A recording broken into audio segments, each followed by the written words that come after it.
Ang masaya si Tililing dahil may bago siyang kaibigan at isasama pa daw ito sa paaralan. Ngunit mukhang may pinaplanong masama si Sugar kay Tililing. Ano kaya ito? Abangan!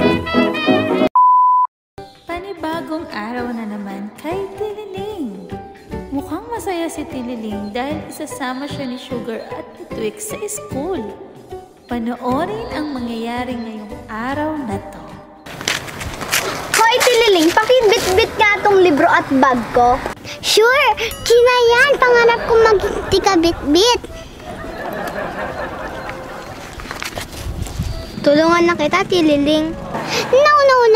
No. Di ko kailangan ng tulong. Gusto mo buhatin pa kita eh. Malapit na ba tayo sa school? Malapit na.